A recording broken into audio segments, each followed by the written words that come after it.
perfect.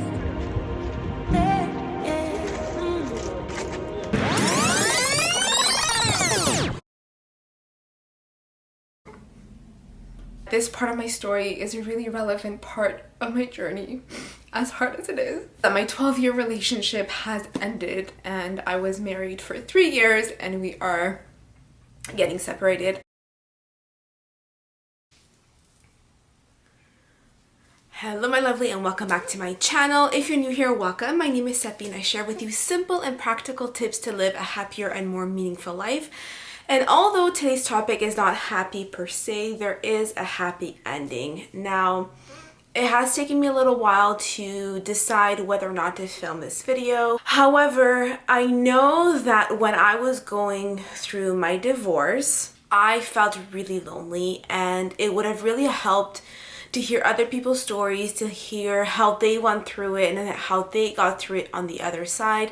And that is the main purpose of this video. I recognize that there's always 3 sides to a story. There's my side, there's the other person's side, and then there's the truth. And the purpose of this video isn't to go through the details and the nitty-gritty of I did this, he did that. It's not about that. It's not an opportunity for me to defend myself or to say what I did right, what he did wrong, what I did wrong, what he did right. It's not about that. I wanted to just come on here and of course share a little bit of background just to give you context. However, the main reason I wanted to film this video is that if any of you is going through a hard time in your marriage or even in your relationship and you just feel a little lost as to what to do, or you just feel lonely in your experience, I know that I could have used that kind of company or that kind of comfort in knowing that I'm not alone. And that's what I wanted to share in this video. And I wanted to share more specifically tips on how to get through it, because it is an extremely hard experience. On a scale, there's like this study that was done on the most stressful things a person can experience, and divorce is I think in the top 3, or even like death is the first one and divorce is second. So don't underestimate your experience. And of course, I'm using divorce and breakup kind of synonymously, especially if you're in a long-term relationship. It can feel like a divorce because it's a big change. So yeah, that's the main purpose of this video. That's my little preface, my little introduction. I also wanted to remove, and I also want to apologize if I get emotional during this video, because it is a hard topic to talk about. And I think that's why I have postponed it so much, because it's heavy. It's heavy. I never thought that I would be divorced. It's never something that I wanted, although I can 1000% tell you that it was the right decision for me looking at my life now and who I am now. My life is so much happier, so much better. I feel so much more confident. There's no question as to my decision. However, it is without question a really hard situation, a really hard decision. And again, I hope that this can provide you with some comfort and some concrete advice of things you can do to get through it as well, and at the same time to do what you can to take care of yourself and to come out the other side as unscathed as possible. The other thing that I wanted to mention is I also wanted to remove the taboo around divorce, because even me, there is a certain level of shame around a failed marriage. It was one of my top fears in my life. I never ever wanted to be divorced. However, I want to remove the taboo out of it, because I think that when there's taboo around a subject, you're more likely to be stuck in an unhealthy, toxic situation. And so the more we talk about it, the more we normalize it, and not to say that you shouldn't put in the effort. And of course, you should put in the effort in your relationship, you should put in the effort into your marriage, you should do everything you can to save it. However, if we are too scared of talking about divorce, of breaking up, leaving a toxic situation, the more likely we are to stay stuck in it. And I think that's also what happened with me for a little while. And so I hope that I can also start normalizing divorce, especially if it's the right choice for you, for your well-being, for your mental health, for your physical well-being. I still have shame around it to some extent. I don't like promoting it or talking about it, because I feel like I failed. I feel like I failed at my marriage, at my relationship. However, I do know looking back, that everything happens for a reason. It wasn't the right relationship for me. I shouldn't have gotten married to begin with. Vision is 2020 in hindsight. Like when you look back, you can see, oh yeah, like red flags here, here, here. However, we have to give ourselves grace that every situation, every experience teaches you something new that you can move forward with you to take forward and to teach others. And I just hope that my experience can be helpful to even one person out there, to make you feel less alone, to teach you something, to normalize divorce or whatever it might be, to have a little takeaway. Or maybe you know someone close to you that's going through a divorce, and maybe this will help you support them a little bit better perhaps. And so that's what the purpose of this video is. Now the introduction was a lot longer than I expected. Sorry about that. I tend to ramble a lot, especially when I'm uncomfortable. The next video, I'm going to share with you things that I did after the divorce to rebuild my life and rebuild my confidence. So that's going to be the next video. So make sure to watch that one as well if this is relevant or useful to you.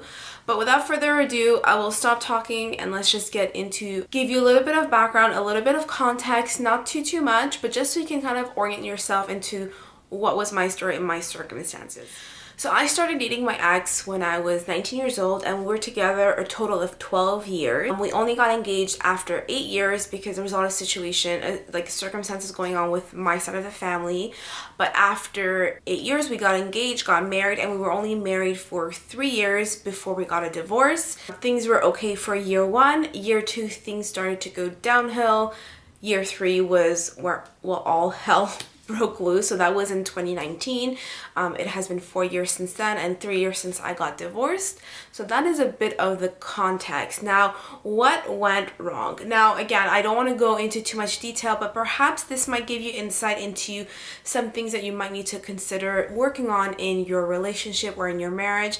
I think one of the big things from the get-go is compatibility. I think from the get-go, we weren't compatible to begin with, whether it was, love languages, communication style, lifestyle, needs. We just weren't compatible, and that kind of goes hand in hand with communication. I think we had a lot of challenges when it came to communicating for various reasons, and I know I definitely contributed to that as well, and I've learned from it. So, lack of communication, and then not being compatible, and then just staying together with a certain level of codependency just creates a really toxic environment where neither person can grow, thrive, or grow and become a better version of themselves.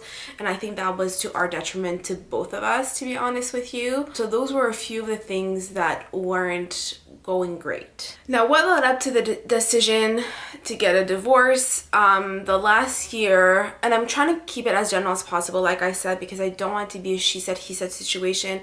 It's just kind of factual, but also trying to give you some insight, maybe help your situation, hopefully, maybe not. But the last year, things just kind of blew up because I think for myself, I felt really lonely and really, I kept everything to myself for a long time. And then, a situation happened and I just kind of exploded, and things just from there just went kind of downhill. We tried therapy, we went away on a trip together, but the main issues kind of remained for a long time.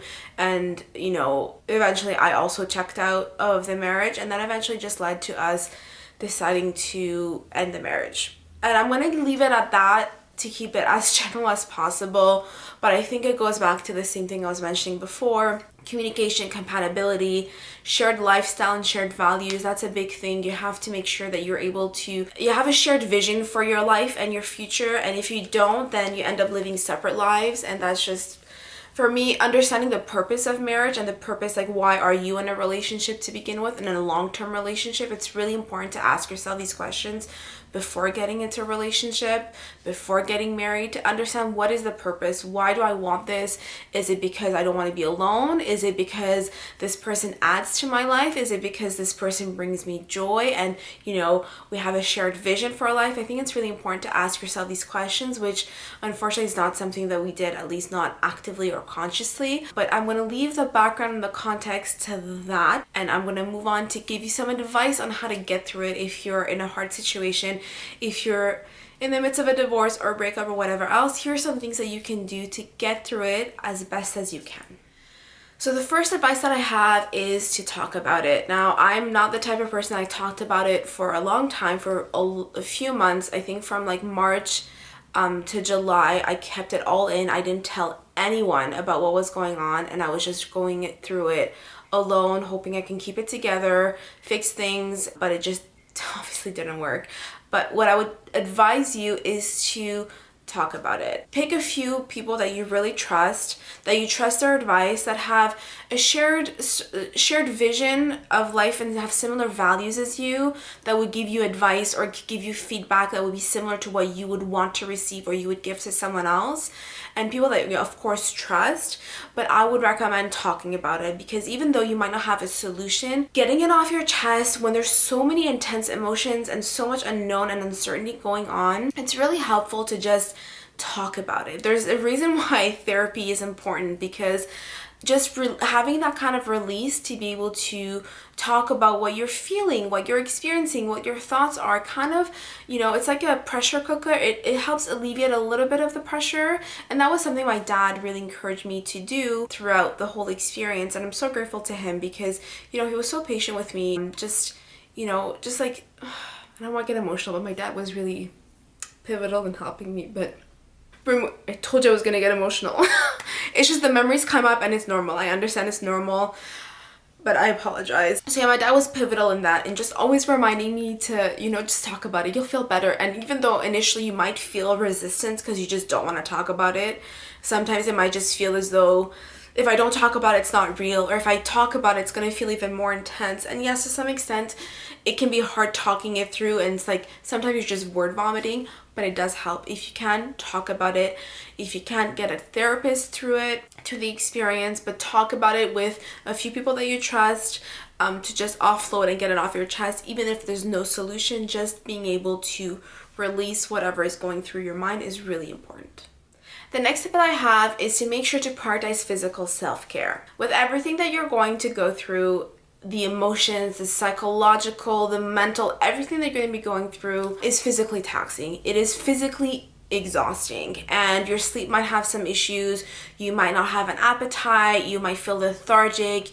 You might be like me, and some days I just couldn't get out of bed. But what I would encourage you to do is to do your best to take care of your physical health, whether it's going for a walk, whether it's trying to make sure to eat. One thing that I did a lot was to at least have smoothies. I lost a lot of weight during that time, and it was really not healthy. And I'm paying the consequences of it now with just weight that I can't lose, because I had so much stress on my body from what was going on, but then also with the physical stuff. Like, I was just not eating. I was maybe eating like 500 calories a day. Not great. So if you can, do your best to eat. Drink smoothies if you can't eat anything. I find it was a lot easier to just like down, literally. You can throw in a lot of nutrients within a smoothie with your greens, your fiber, your flaxseed, your chia seeds, your protein powder. You can, put a lot into it, so at least you're getting your nutrients in. You don't want to start losing your hair or anything else. Like, take care of your body as much as you can. And as trivial as it might feel, whatever small acts of physical care help you, do it. Take a bath, go for a walk, do some yoga. Even if you're doing light stretches and focusing on your breathing, whatever little thing you can do to take care of your physical health is really important to get you through it, because again, it's physically exhausting. That kind of stress and anxiety and emotion and the unknown, and even to some extent the logistics of it all, is taxing. So you want to take care of your body so you minimize the long-term impact that it can have on your body. The next important thing you want to be doing is to not stay alone too long. Now, there's a lot of power in spending time alone and knowing that you can rely on yourself, that you can have fun by yourself, that you can trust yourself, all of that. That's always been super important for me as well. However, when you're going through a hard time, especially a divorce or a breakup, it can be harder to be alone and in your thoughts, especially when you're going through a low point. So, and it goes back to my first point, is to talk to a few people that you trust, and at the same time, try to surround yourself with people that make you feel loved, supported, uplifted, and to not spend too much time alone, because then there's the danger of getting into your thoughts, ruminating, getting anxious, and just that's not great either. If you know that on weekends, I found that weekends were harder, or evenings were also hard. Although during the week I was able to go to work, and I was really lucky that my supervisor was an incredible person and so supportive. My colleagues were incredible with me and patient. So during the week it was a little bit easier, but I found that on weekends and on the weeknights it was a little harder. So try to plan things, little things, see a friend, call up someone. I ended up going a lot to my parents' house on the weekends just so I wasn't alone, and that was really helpful. So try not to spend too much time alone, because that can just make it worse. And sometimes being around friends can help you just be a little distracted and just kind of forget what's happening. This other tip is maybe a bit weird for you, but I'm going to share it anyway because it really helped me, but music therapy. Now, what do I mean? I have a playlist, but I have a few songs that really, really touch me, touch my heart, touch my soul, wherever way you want to look at it. And honestly, there were times I just needed to cry, and I just would put on music to literally have that release of crying. A lot of the things that I'm going to be talking about is to help support your mental and physical health, and sometimes what you need is just like a release. And crying isn't always a bad thing. It is just a sign that you are releasing emotions. And so I found that music therapy really helped. I would put on songs that, maybe a bit more sad or a bit more triggering, or sometimes I would put out songs that would pump me up a little bit more to go for a jog. But music played a big role for me because it helped me kind of process the emotions in a way and release them, and help me cry or help me feel better. So music therapy is something you might want to consider doing, just surrounding yourself with things that make you feel, either help you release the emotion, or help you feel better.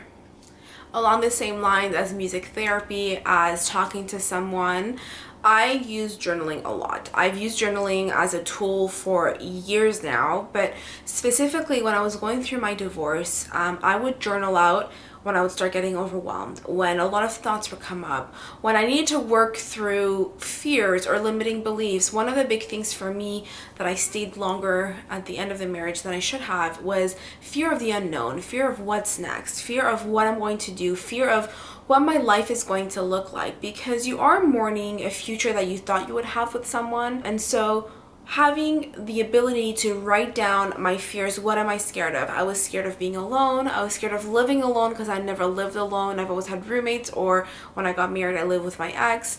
So I was scared of financially struggling on my own and not being able to, enjoy life, because on a one income, it's a little bit harder sometimes depending on your job. So I would write down all my fears, so at least I can take a step back and look at them and tell myself, okay, which one are these are reasonable? Which one are these are just emotional reactions?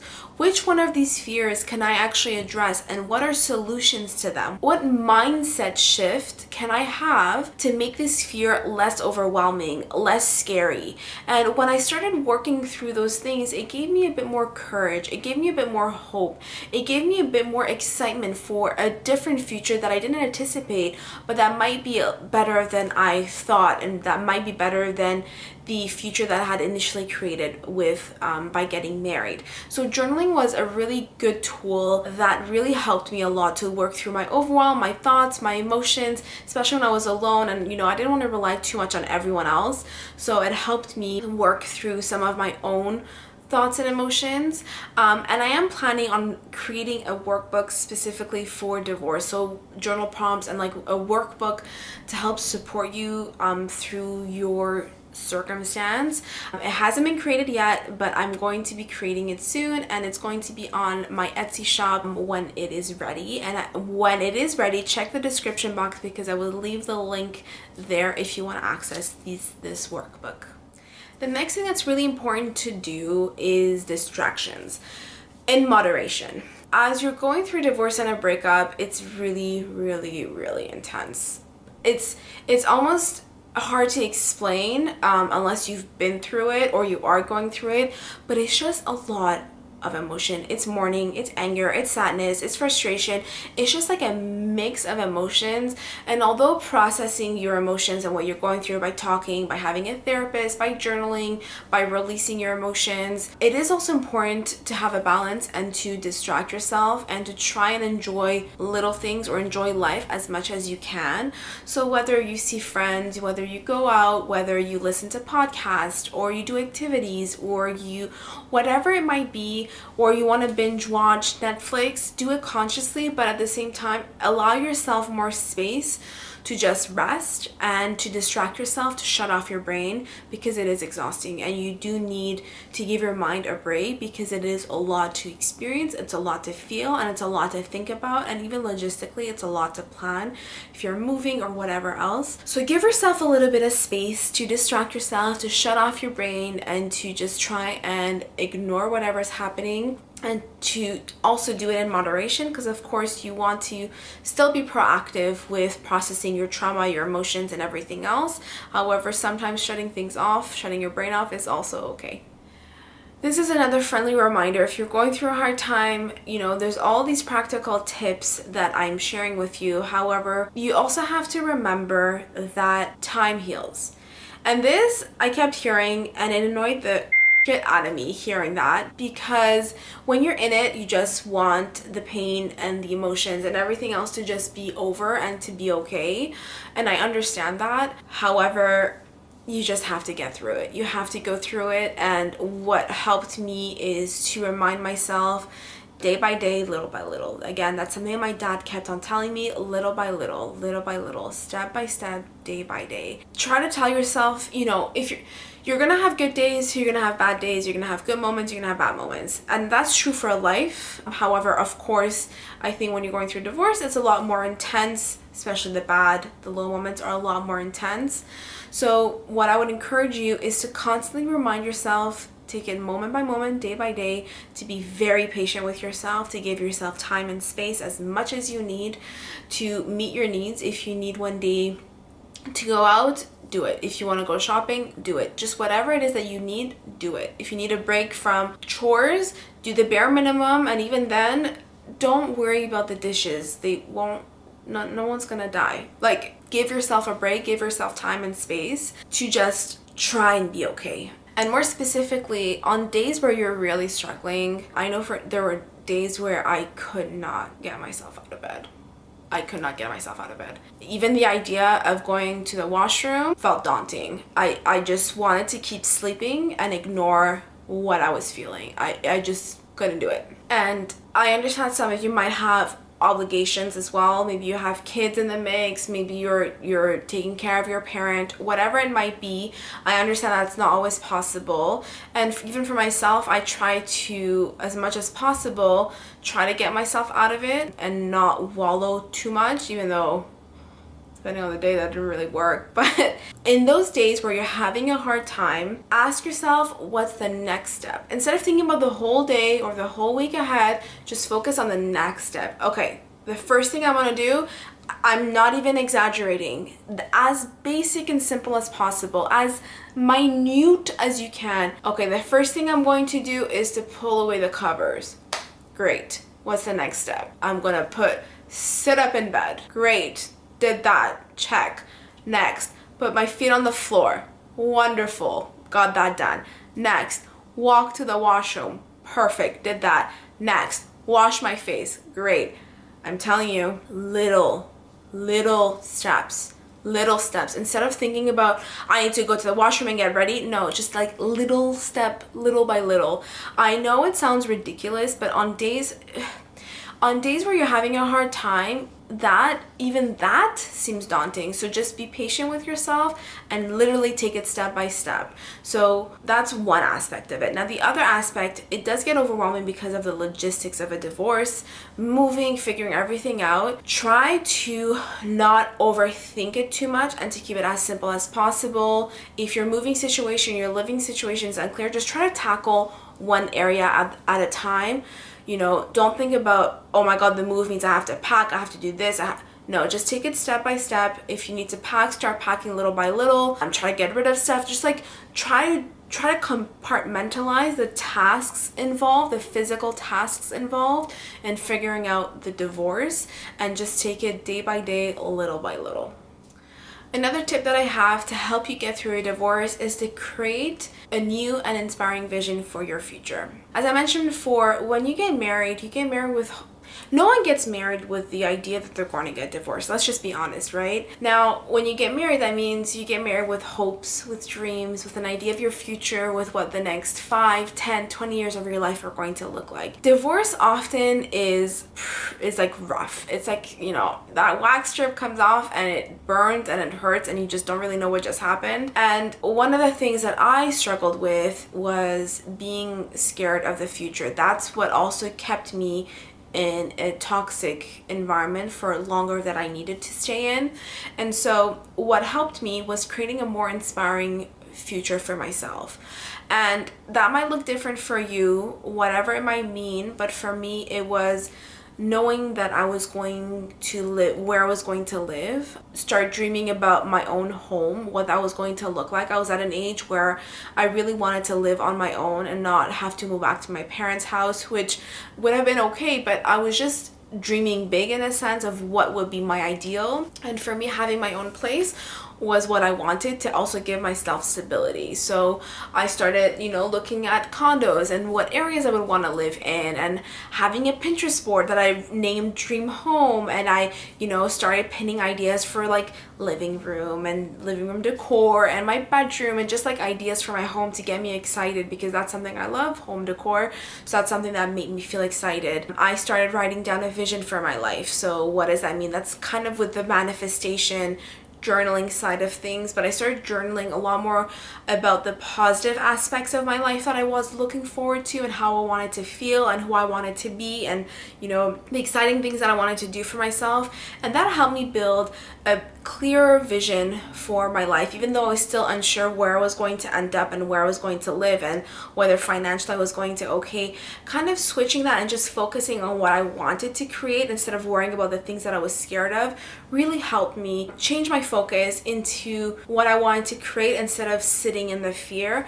So I hope that you can also do that and start thinking about the future that you want to create for yourself, and what excites you and what you want to do for yourself when you have left that marriage, and what kind of life you want to create a more inspiring and exciting future for yourself.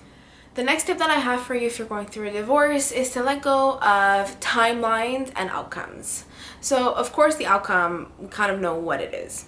Divorce, unfortunately. What I mean is let go of the specifics of what you want and just kind of learn how to let go a little bit. Now, of course, I talked about creating an inspiring future and vision for yourself. Do that by all means, but that doesn't, you're not setting a timeline that, but by 3 months I want to have a home and have all this. No, it's more have a vision and just trust that that's going to happen, but in the moment focus on the next thing that you have to do instead of getting overwhelmed about thinking about everything that you have to get done. So for example, I was really stuck on an idea that I really wanted to, I wanted to move out of the home that I had with him and move into my own place and my own condo. However, the timeline just didn't work because various reasons. So once I just kind of let go of that, I'm like, okay, well, that's just what it is. I can't really change it. But initially I was so stuck on this one idea that I was like getting sick over it and, almost putting myself in a financial situation where I couldn't necessarily afford the condo, or buying a condo that wasn't necessarily a wise financial investment. And so letting go of timelines and kind of, this is what I would like, but the timeline, kind of letting go of that really helps remove a little bit of pressure. And a lot of this, and this is also just like a good lesson in life, is a lot of life is just kind of trusting your journey, trusting that you're going to end up where you need to be, and that you are also exactly where you need to be, as hard as that is. And even though I went through it. I still have a hard time kind of accepting, like, why did I have to suffer so much? Why did I have to be so hard for so long? You do have to, at a certain point, just have faith and just trust that you are on the right path, and to just focus on the vision, focus on the future you're trying to create for yourself, and take it step by step, moment by moment. You can't jump steps, and you can't just, go from one thing to the next without the intermediate steps, the in-between steps. So you have to just be patient with yourself, give it time, and to kind of let go as much as you can of timelines and outcomes. Unless there's a specific timeline that does come out, fine, your move date, that's fine. But that's what I mean, letting go. Once you know something, then you can take action towards it. So remove that kind of pressure from yourself and just try as much as you can to just control what you can control, like your physical health, how you're taking care of yourself, and letting go of things that you can't control, like timelines, signing papers, etc. The next tip that I have for you is to be ready for aftershocks and for firsts. If you have been through a breakup before, then perhaps this is familiar to you. Maybe divorce is a bit more of an intense situation compared to a breakup. Regardless, this was actually my first breakup. This was my first breakup. Like, this was my first boyfriend, first breakup. So it was, I think, intense as well in that, because I didn't have previous experience in a breakup. However, what I wanted to share with you is to be ready for aftershocks and firsts. The first time you go somewhere that you used to go to often, the first time you go to a grocery store you used to go to often, the first time you travel if you used to travel together. These firsts will bring up emotions, and to just know that they are going to come up and to just embrace it. It's part of the healing, and to know that if emotions are coming up, it's not necessarily a bad thing. Crying is not necessarily a bad thing. Emotions aren't a bad thing. You just need to let them show up as they need to, embrace them, and then you release them. If you feel sad about something, that's okay. Just let yourself cry and you will move on. This is part of the process. This is what I mentioned before about time. You have to give yourself time to heal, and every circumstance or everything that comes up for you is just a sign of more healing to be done. I do not get even remotely as triggered as I used to be when something comes up from my past of like a memory. It just comes up, I'm like, oh, okay, that's a memory. I move on. Now, of course, I got emotional in this video because I'm talking specifically about it, and it's not, the emotions are honestly even just like the hardship that I went through, and just like remembering the pain that I was in. That's why I'm crying, and just like that's what's bringing up, or things that are coming up for me is, well, you don't need to know that. But anyway, all that to say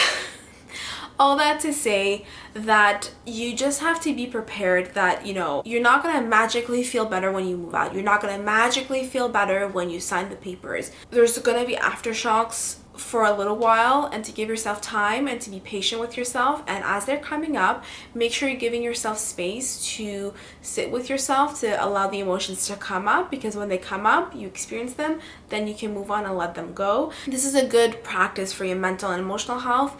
Instead of holding on to it, it's important to release it as you're going through it, because the more you release it, the less you're going to carry it forward with you. And I can tell you that from experience, because even though I get uncomfortable and I don't like crying or feeling all these strong emotions, I can guarantee you when you let yourself feel them, they will diffuse and feel less and less and less overwhelming with time. And I can tell you, 3 years down the line, I don't have any regrets per se. I know it was the right choice for me. I know it was the right decision for me, and I'm at peace with it. Even though there's still shame around it, ultimately I am at peace with it, because I know that that was the right decision for me. And there's no point in thinking into the past, I wish I'd done this differently or whatnot. It's important to have the introspection of understanding what you could have done differently, to learn with your next experience, your next marriage, your next relationship. But being hard on yourself, just being hard on yourself about I should have done this differently, or getting frustrated with yourself for feeling emotions, is unfair. And I just want you to give yourself some grace and some patience to embrace and to sit with yourself when things are coming up for you. The next tip that I have for you, and probably the most important one that I hope you can take away with you, is to reclaim your life, reclaim your present, reclaim your future, reclaim your new identity, reclaim your new life. Do everything you can to make sure to give yourself the best chance to have the best life. Your divorce does not have to define you. Your divorce doesn't have to define your future. You can still have an amazing life no matter how many years ahead you have for yourself. You can choose how you experience life situations, life's challenges, life's inevitable challenges. One thing that I promised myself going into this when things were starting to go downhill is that I didn't want to turn out a bitter old woman that in her 50s, 60s was still talking so negatively about her ex. The situation happened because it happened. It takes two to tango, and I contributed to the situation in whatever way that I did, and it's okay. It is my journey and I embrace it. I'm at peace with it, and what helped me move on and heal is to give myself an amazing life, is to give myself the best chance that I can, to work on my health and have the best health that I can, to work on my confidence and self-worth, which has always been a big struggle of mine, to work on my business and my passion and the things that I love doing, to allow myself to believe in love and to believe that you do deserve to be in a happy, healthy relationship, to learn about my experience, to see what can I do differently, what can I do better, what do I need to change and work on in myself to be the best version of myself that I can be, to have the best life that I choose and deserve to have. And I hope that this video gives you some practical tips, but also gives you some hope to look forward to a new exciting future that you can create for yourself, and to know that you didn't fail, you didn't, waste your time, and that you did your best, and your best is good enough. And if it didn't work out, it just wasn't meant to be. And as hard as it is to hear in the moment, because you said you're probably always thinking about, but I did this and I tried that and I did my best, and why didn't it work out? Why did I fail? It's not about that. At the end of the day, sometimes it is what it is. It happened. Now, are you going to obsess over it for years to come about what you could have done differently? Or are you going to live your life in the now? You can have your experiences and your lessons, and you can bring those forward with you, but at the end of the day, how will you choose to move forward and to live your life? As I mentioned before, I am working on a workbook with specific journal prompts to help you process and get through a divorce or a breakup. When the workbook is ready on my Etsy shop, I will leave the link in the description box. And my next video are going to be the specific things I did to reclaim my life after divorce and to build my confidence to live a happier and more meaningful life. And if you enjoyed this video, make sure to like. If someone needs to hear this video, maybe you can send it to them. If you have any questions, please let me know. I want to share more about my experience to help you along the way, or to help more people if I can. If you watched to the end of this video, thank you so much for spending the time with me. I'm sending you a lot of love. Bye for now.